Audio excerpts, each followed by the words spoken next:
أعوذ بالله من الشيطان الرجيم. بسم الله الرحمن الرحيم. أستغفر الله ربي وأتوب إليه والحمد لله رب العالمين.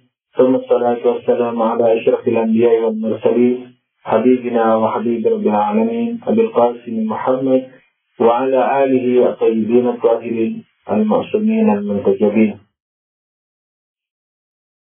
أما بعد، Assalamualaikum warahmatullahi wabarakatuh. Para pemirsa yang beriman di mana saja Anda berada, kita berjumpa lagi pada pertemuan kali ini untuk meneruskan pelajaran kita, yaitu akhlak dalam Islam, tepatnya yang kita beri nama dengan strukturalisasi akhlak dalam Islam. Karena selama ini bagi penglihatan saya, akhlak itu tidak atau kurang difokuskan kepada dasar-dasarnya. Dia pembahasannya umum, hanya berkisar pada nasihat-nasihat biasa seperti jangan berbohong, jangan sombong, jangan bakhil. Sebaliknya, anjuran-anjuran kepada jujur, dermawan, menolong,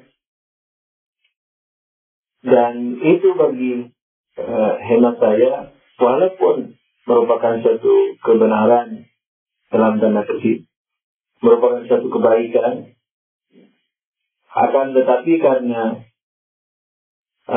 kurang dikaji dari akarnya, dari asasnya,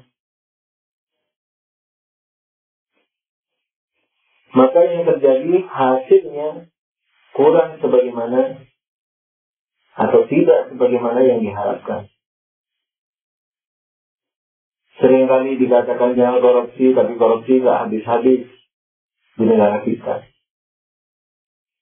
Sering dikatakan jangan makan riba, tapi riba sepertinya susah dihilangkan dari kehidupan masyarakat. Menjaga penglihatan, menjaga lisan, menjaga telinga, ini hampir mustahil dibersihkan atau dipraktikkan dalam masyarakat sehingga bersih dari maksiat. Oleh karena itu, kalau TV-TV kita, sinetron-sinetron kita, cerita-cerita kita, ada sinetronnya Islam atau film yang Islami, maka menjadi hal yang mengejutkan masyarakat. Kenapa demikian? Karena sudah saking memasyarakatnya sinetron-sinetron yang tidak Islami, yang tidak berjilbab, yang tidak pakai cerita pacaran, yang tidak pakai misalnya action yang antara lelaki dan perempuan dan seterusnya. Nah, dengan demikian maka keadaan Indonesia atau bangsa kita, seandainya umpamanya diturunkan azab dalam setahun 10 kali, itu mungkin masih kurang banyak. Karena bukan hanya maksiat yang dilakukan, tapi penyebaran maksiat sudah tidak ada lagi yang membuat kritikan, membuat nasihat, amar ma'ruf nahi munkar. Sepertinya sudah tidak ada ulama lagi yang protes terhadap sinetron yang ada. Tidak ada cendekiawan yang protes terhadap misalnya film-film yang ada. Kalau dosanya itu dosa seperti pribadi, itu mungkin tidak menurunkan azab. Karena dosanya bersifat pribadi. Kalau dia taubat, insyaAllah Allah janjikan maghfirah. Karena Allah Ghafarul Dzunub, Allah Maha Pengampun. Sudah tentu dengan syarat-syarat taubat yang ada. Kalau mengambil harta orang, harus dikembalikan hartanya. Tapi kalau taubatnya kepada Allah Subhanahu wa Ta'ala langsung, maka dia bisa bertobat secara langsung. Misalnya dengan sedih, berhenti, kemudian minta ampun kepada Allah. Sudah cukup. Tapi kalau dosanya itu dosa sosial, maka ini yang bisa menurunkan azab bagi kita. Sebenarnya azab seperti banjir atau seperti gunung meletus dan lain-lain itu kecil sebenarnya. Walaupun bagi kita itu nampak yang besar. Sebenarnya musibah yang lebih besar lagi apa? Yaitu tsunami atau banjir atau hujan batu yang berupa akhlak. Yakni yang berkenaan dengan akhlak manusia, yang berkenaan dengan karakter manusia. Akhlak, sudah tentu para pemirsa mesti ingat bahwa akhlak yang dimaksudkan sini adalah kebiasaan masyarakat, kebiasaan seseorang.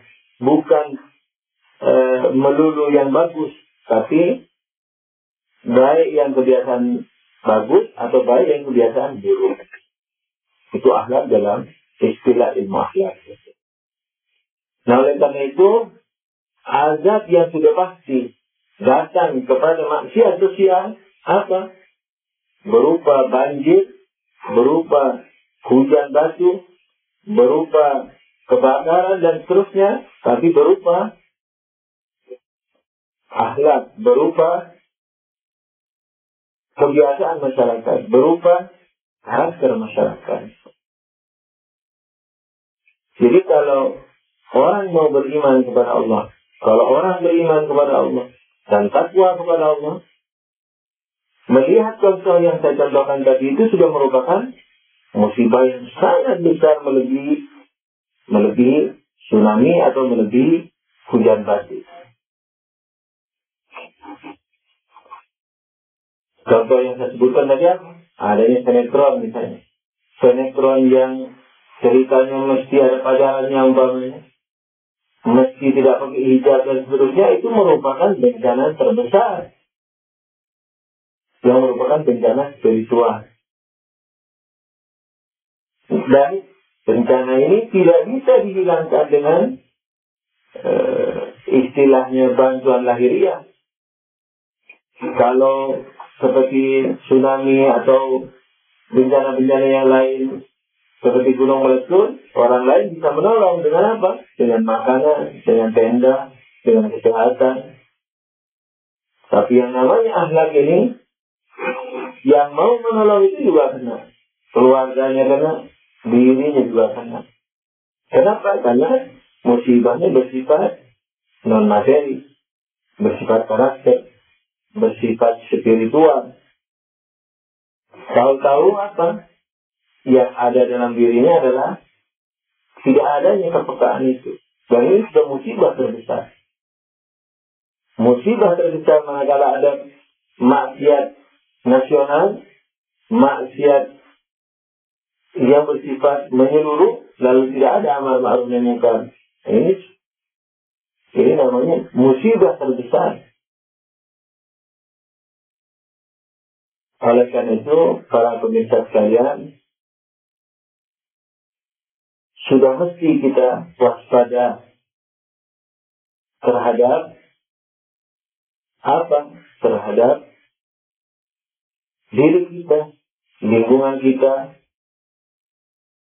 supaya tidak terjadi hal-hal yang tidak diinginkan, atau supaya kita memperbaiki keadaan kita. Para pemirsa yang budiman di mana saja Anda berada, tentang kajian kita mengenai akal ini, kita sudah sampai kepada bahwa akal ini bisa mengetahui yang benar dan mengetahui yang tidak benar. Dengan penjelasan yang sudah dijelaskan terdahulu. Salah satu manfaat yang lain dari akal adalah ketika akal mengetahui yang benar dari yang tidak benar, maka dia dapat menetralisir tipuan-tipuan syahwiyah dan ghadabiyah dan wahmiyah. Sebagaimana telah dijelaskan terdahulu, kita memiliki beberapa daya, yakni ruh kita. Daya emosional, daya khayal, atau setidaknya mirip khayal, daya angan-angan, kemudian daya apa lagi?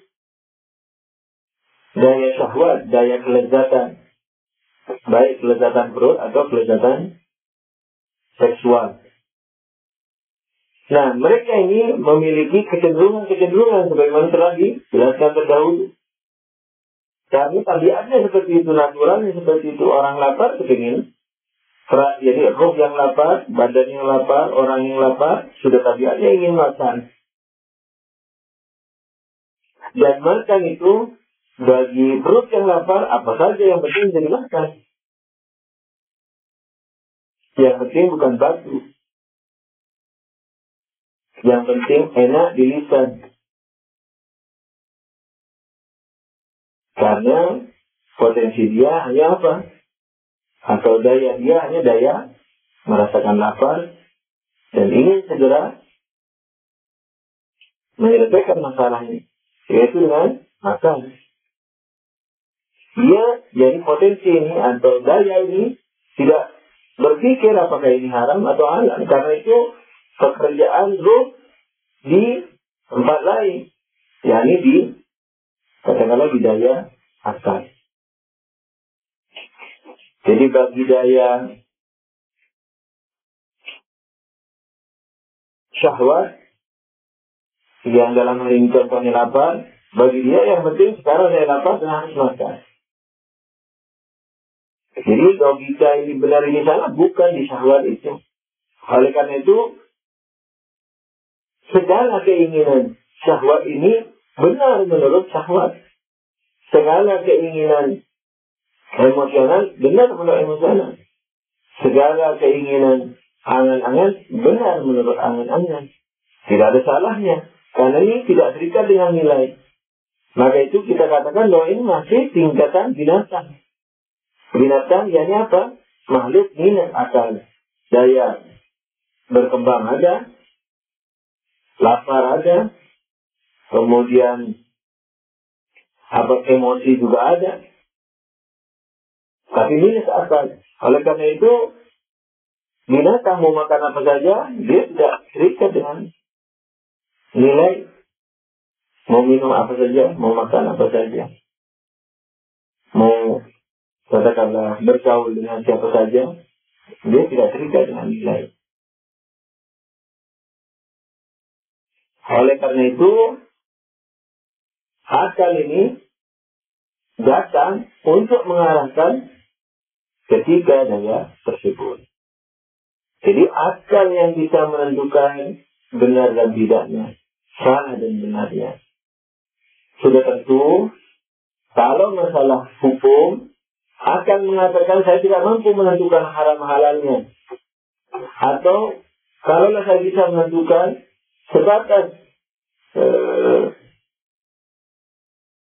sebatas kemampuan saya ini dalam batasan tertentu.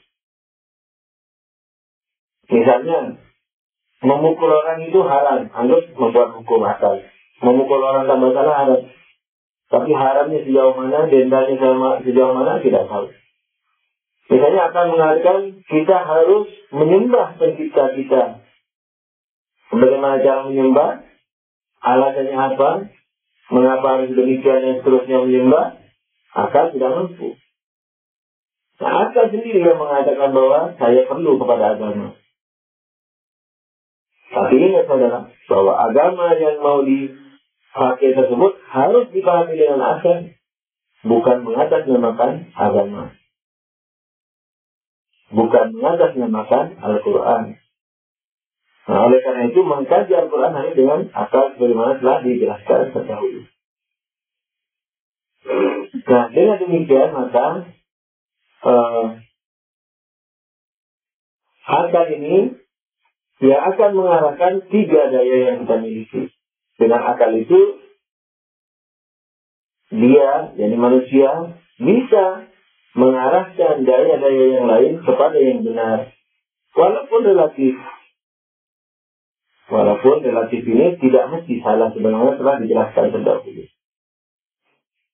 Nah, jadi akal untuk mengetahui yang salah dan yang benar, akalnya harus diberikan alat yang sesuai. Misalnya kalau yang dibicarakan itu masalah hukum, haram dan halalnya harus memakai dalil agama.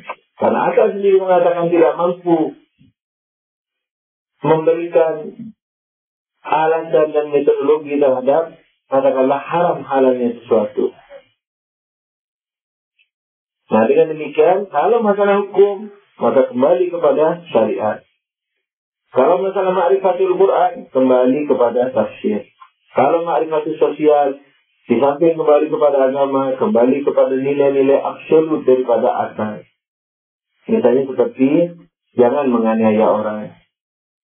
Nah, tapi, kalau menganiaya, atau ketika tidak menganiaya, berpahala atau tidak, akal tidak bisa menjangkau itu. So, pahalanya seperti apa, seberapa besarnya. Sebaliknya kalau dia menganiaya, dosanya seberapa, dendanya seperti apa, akal tidak mampu memecahkan hal itu. Maka harus kembali kepada syariat. Nah, jadi akal yang dipersenjatai ini, yakni yang dipersenjatai dengan premis-premis absolut, sebagaimana telah diterangkan sebelumnya, dapat mengarahkan apa? Dapat mengarahkan 3 daya yang lain. Daya syahwat, daya angan-angan, dan daya apa yang disebut ghadabiyah atau emosional. Nah, karena 3 ini memiliki kecenderungan, sebagaimana yang dikatakan sebelumnya, bahwa 3 daya ini tidak terikat dengan nilai. Karena yang mengerti nilai hanya akal. Yang mengerti salah benar hanya akal. Karena 3 ini tidak memiliki daya akal dan tidak memiliki nilai, maka sudah tentu dia memiliki kegiatan tersendiri. Seperti misalnya syahwiyah dalam artian perut, dia memiliki kegiatan tersendiri. Yani ketika kosong dia berteriak lapar. Hai lapar, hai lapar. Ini teriakannya. Yang kedua, dia juga memiliki kecenderungan, yakni berikan aku makan. Makan yang itu lezat, yang ini tidak lezat, yang itu saja. Misalnya, makanan yang dia tuju. Dia memiliki kecenderungan kepada kadang-kadang makanan tertentu. Sudah tentu memiliki rayuan-rayuan, teriakan-teriakan, keluhan-keluhan. Nah, yang bisa menetralisir semuanya ini, teriakan, keluhan, rayuan, kecenderungan, apa saja yang dimiliki oleh 3 kuat sebelumnya ini, itu hanya akal manusia. Oleh karena itu, salah satu manfaat akal adalah apa? Menetralisir teriakan daripada 3 kuah sebelumnya ini, menetralisir kecenderungannya, menetralisir rayuan-rayuannya, menetralisir permintaan-permintaannya. Inilah salah satu daripada manfaat akal. Sudah tentu karena sumbernya, yakni karena fitrah munculnya akal, mengapa dan mengapanya sebagaimana yang telah dijelaskan terdahulu. Dari awal mulanya menyimpulkan universal, menerapkan universal kepada individu, di mana dalam istilah logika disebut premis mayor dan premis minor, lalu kesimpulan, dan seterusnya. Para pemirsa yang budiman di mana saja Anda berada, semoga Allah selalu menyertai Anda. Nah, akal yang seperti ini, yang dapat menetralisir teriakan, kecenderungan, rayuan daripada 3 kekuatan ini, merupakan suatu hal, yang merupakan pemberian Allah, rahmat Allah yang sangat besar bagi manusia. Oleh karena itu, para pemirsa, akal ini yang tugasnya mengontrol tiga daya yang lain ini, itu memiliki beban yang sangat besar. Nah, kalau akal ini tidak dipersenjatai dengan argumentasi yang absolut, kalau dia masih ragu dalam pandangannya, maka dia tidak mungkin dapat menetralisir, dapat mengendalikan tiga daya yang lain. Nah, oleh karena itu, karena tugas dia mengendalikan tiga ini, maka dia tidak boleh ragu terhadap pilihannya, tidak boleh ragu terhadap premis-premisnya, sekalipun mungkin masih dikatakan lelaki, tapi pada pencapaian dia ini, dia tidak boleh ragu. Kalau masih ragu, dia tidak akan mampu menetralisir. Dalam bahasa agama, iman yang belum kuat.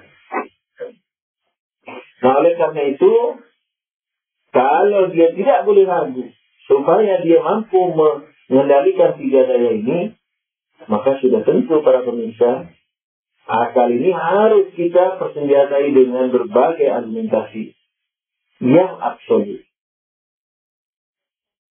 Terserah apakah argumentasinya itu kalau bersifat agama sudah pasti dari agama, dari ayat, atau dari fatwa. Kalau orang mesti takdir dalam fikih misalnya. Atau kalau kedokteran itu harus bersumber kepada premis-premis penelitian dan seterusnya.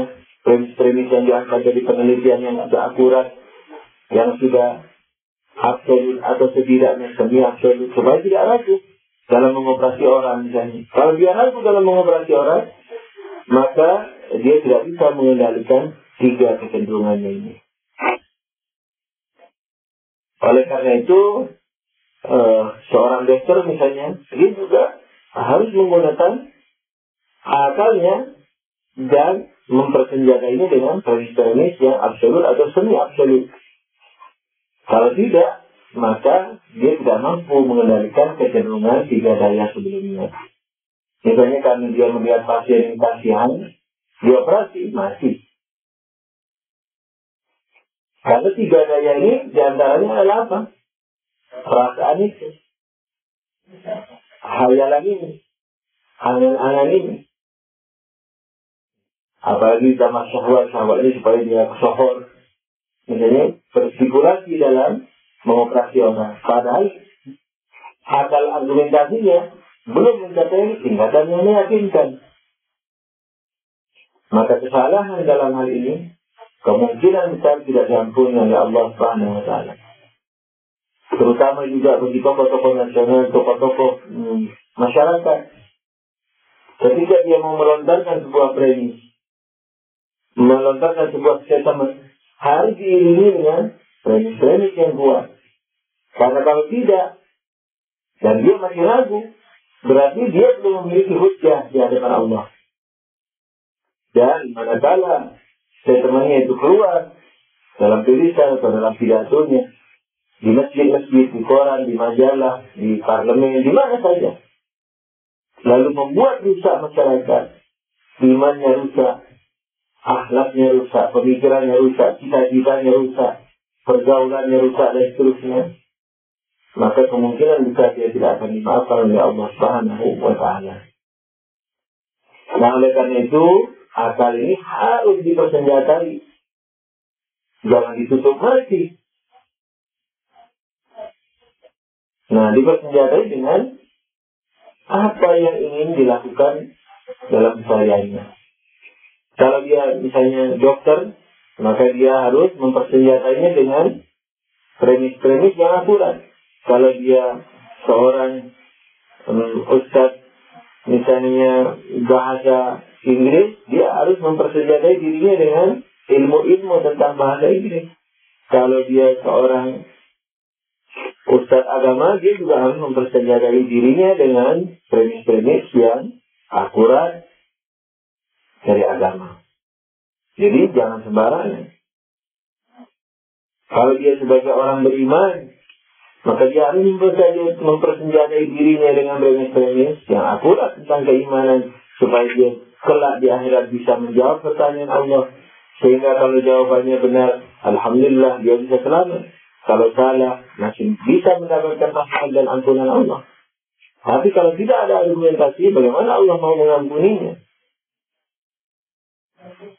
Karena ketika orang tidak punya argumentasi, membuat keyakinan terhadap bid'ah tidak bid'ahnya sesuatu, haram tidak haramnya sesuatu, dia belum memiliki ilmu terhadap hal itu, maka tidak akan dimaafkan oleh Allah. Jangankan dimaaf, maka siksanya kemungkinan lebih besar. Kenapa? Karena dia membuat agama. Ilmu agamanya sangat sedikit. Kalaulah agak banyak, belum sampai ketika bisa membuat fatwa. Lalu dia membuat fatwa ini bid'ah, ini tidak bid'ah. Dari mana? Di akhirat nanti bukan hanya tidak mendapatkan ampunan, tapi malah siksanya akan lebih pedih karena mengatasnamakan agama. Disinilah fungsi akal dalam mengontrol kuah syahwiyah, kuah ghadabiyah, dan kuah wahmiyah. Jadi akal ini harus dipersenjatai dengan alat-alat yang canggih. Yang berusaha dengan keimanan juga demikian, harus diisi dengan ma'rifah, harus diisi dengan banyak sekali argumentasi. Tentang agama juga begitu, tentang sosial juga begitu, tentang politik juga begitu, tentang pengadilan juga begitu. Seorang hakim misalnya tidak boleh sembarang karena kecenderungan pribadinya melihat orang ini kurus, mengasihani, harus dikasihani kemudian dibela. Tidak bisa. Harus pakai argumentasi. Kalau dia salah harus disalahkan. Atau karena dia family, karena dia keluarga, maka hatinya tidak tega, memiliki kecenderungan kepada membela padahal dia salah misalnya. Dalam hal apa saja, manusia harus memiliki senjatanya masing-masing dalam setiap perbuatannya. Senjata yang dimaksud adalah senjata akhiriyah, dalil, burhan. Oleh karena itu kita harus mempersenjatai diri kita dengan berbagai ilmu pengetahuan. Baik tanggung jawab pribadi, yang berkenaan dengan tanggung jawab pribadi. Pribadi ini termasuk keimanan kita, keluarga kita, sosial dalam artian keluarga, terus akhlak kita kepada keluarga, akhlak kita kepada Allah, akhlak kita kepada sosial, yakni sikap kita terhadap semuanya ini. Kalau kita membidangi sesuatu juga demikian, ditambah di samping mengenai ilmu pribadi, ditambah dengan ilmu-ilmu yang berkenaan dengan bidang kita, supaya kita menjadi orang yang bertanggung jawab dan dapat berargumentasi kepada Allah, menjawab pertanyaan Allah, di mana kalau benar bisa selamat, kalau salah masih mendapat ampunan. Oleh karena itu para pemirsa, marilah kita mempertajam akal kita dengan cara apa? Belajar argumentasi, kemudian juga membandingkan, dialog, debat kalau perlu, tapi tidak pakai emosional. Wajadilhum billati hiya ahsan. Dalam Al-Quran dibunyikan orang berdebat dengan cara yang baik. Ini harus kita lakukan semua supaya mendapatkan kebenaran dan nasib yang kalau benar masuk surga, kalau salah mendapat ampunan dari Allah Subhanahu wa Ta'ala. Tapi kalau akal ini dikepiri, diikat, dan pura-pura dia berakhlak dengan mengatakan saya tidak mau berdebat, tidak suka berdebat dan seterusnya, maka kesalahannya akan, kalau kesalahan yang dialaminya nanti, kesalahan yang akan dilakukannya nanti, tidak akan mendapatkan ampunan dari Allah Subhanahu wa Ta'ala. Oleh karena itu, akhlak akal, yakni diskusi. Akhlak akal, yakni berdebat. Berdebat bukan mengumpat. Berdebat, dialog, diskusi. Ini akhlak akal. Akhlak akal bukan diam. Lalu mengatakan, pura-pura berakhlak, menipu-nipu masyarakat dengan mengatakan berdebat dari setan, jangan suka berdebat dan seterusnya. Nah, ini merupakan penipuan terhadap diri sendiri dan penipuan terhadap audiens kita. Oleh karena itu, kita tidak boleh berbaju akhlak yang naudzubillah palsu. Kita harus berbaju akhlak dengan baju yang benar. Membaju akal dengan akhlak yang benar, yakni apa?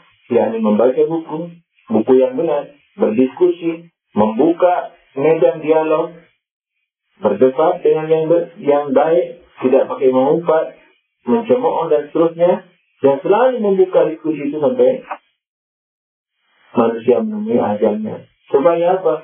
Supaya mendapat kebenaran, sehingga masuk surga, atau setidaknya mendapat pengampunan seandainya dia masih belum mendapatkan kebenaran, belum memahami kebenaran, belum mencapai kesimpulan yang benar, maka Allah akan memaafkan. Semoga Allah selalu membimbing kita kepada keterbukaan ini, tidak pernah berhentinya dialog sampai ajal menimpa kita, dan semoga Allah mengantar kita kepada siratal mustaqim, setidaknya kepada pengampunannya. Amin ya rabbal alamin. Allahumma shalli ala Muhammadin wa alihi wa sahbihi.